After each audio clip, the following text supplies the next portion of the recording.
MLC గారు రఘురాజు గారికి, సుధమ్మకు, వేదికపై ఉన్న వివిధ హోదాల్లో ప్రజాప్రతినిధులందరికీ, మేనేజ్మెంట్ వారికి, ముందు ఉన్న కుటుంబ సభ్యులకు, తెలుగుదేశం పార్టీ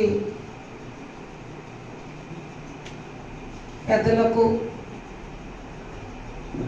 పాత్రికేయ సోదరులకు అందరికీ మరి రాకపోయిన మా నాయకు నమస్కారాలు తెలియజేస్తూ, సోదరులు వివరించినట్లు నిజంగా మన అందరి మా తల్లిదండ్రుల కళ ఏంటంటే పిల్లలు చదువుకోవాలి, మంచి భవిష్యత్తులో ఉద్యోగ అవకాశాల్లో ఉండాలి అనేది మా కోరిక కళ.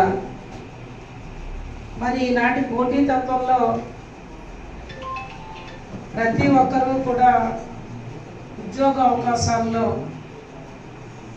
ఇటువంటి మన గ్రామీణ ప్రాంతాల్లో మనకున్న విద్యతో పాటు ఇటువంటి సంస్థల్లో భాగస్వామ్యం అయితే కేంద్ర రాష్ట్ర ప్రభుత్వ ఉద్యోగాల్లో మంచి అవకాశాల్లో మీ అందరూ నైపుణ్యతని పెంపొందించుకోవడానికి ఇది ఒక అవకాశం.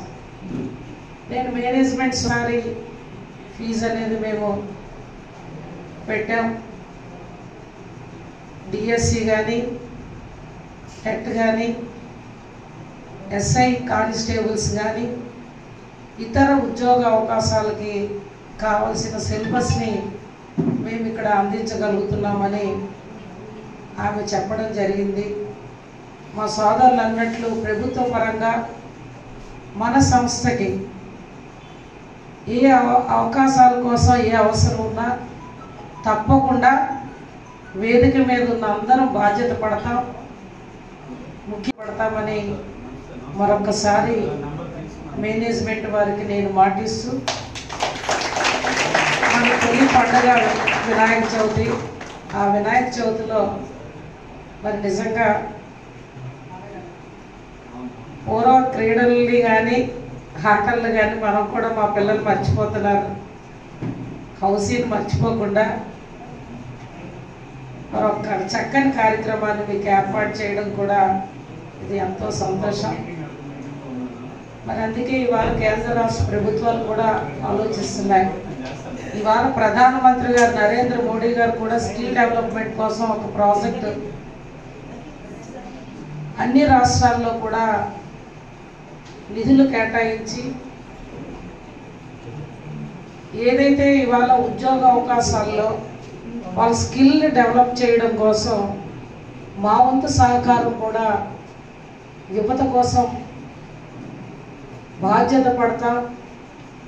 పెద్ద పెట్టిన నిధులు కూడా ఇవాళ కేటాయింపులు చేస్తామని ఆయన ప్రకటించడం కూడా ఇవాళ పత్రికల ద్వారా మనం చూసాం. ఇవాళ యువత అంతా కూడా ఉద్యోగ అవకాశాలు లేక ఇబ్బందులు పడుతున్న మాట వాస్తవం.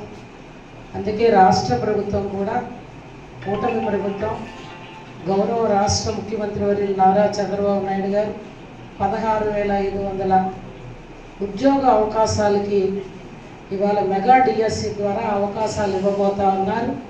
ఇప్పటికే టెట్లో అప్లికేషన్స్ మన జిల్లాల్లోని స్టార్ట్ అయ్యాయి.